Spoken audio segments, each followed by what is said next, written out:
স্বাধীনতার চিৎকার, কলমে সুদীপ্তা পান। আজ 15ই আগস্ট, স্বাধীনতা দিবস। চারিদিকে কত ঘটা, ধূপ, প্রদীপ, কত রকমের ফুল মালা, কত মিষ্টান্ন দ্রব্য, জিলাপি, বোঁদে, মিঠাই, আর শোনা যায় মাইকে হাজারো ভাষণ।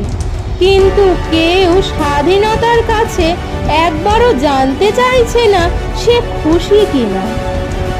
যদি একজনও ওদের মধ্যে থেকে জানতে চাইতো স্বাধীনতা খুশি কিনা, তাহলে হয়তো স্বাধীনতা চিৎকার করে বলতো, না না না, সে মোটেও খুশি নয়।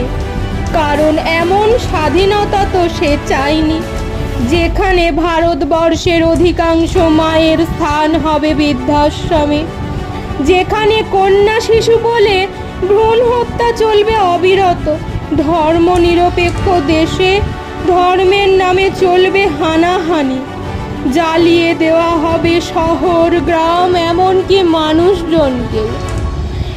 এমন স্বাধীনতার আশায় তো বীর শহীদেরা হাসতে হাসতে জীবন বলি দেননি।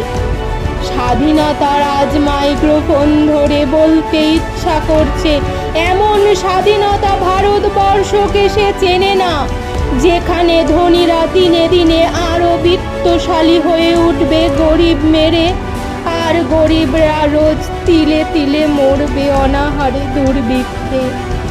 নোংরা কিছু স্বার্থলোভী মানুষের কারণে দেশের শিক্ষিত বেকার যুবকের ঠাঁই হবে শ্মশানে।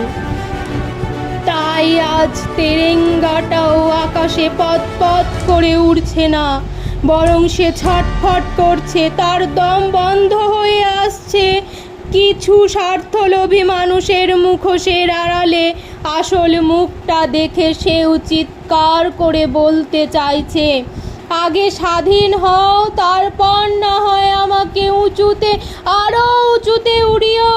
আমি তখন আনন্দে পথ পথ করে উড়ব, আর তোমাদের কণ্ঠে কণ্ঠ মিলিয়ে বলবো, জয় হিন্দ, বন্দে মাতরম, জয় হিন্দ, বন্দে মাতরম, জয় হিন্দ, বন্দে মাতরম। নমস্কার।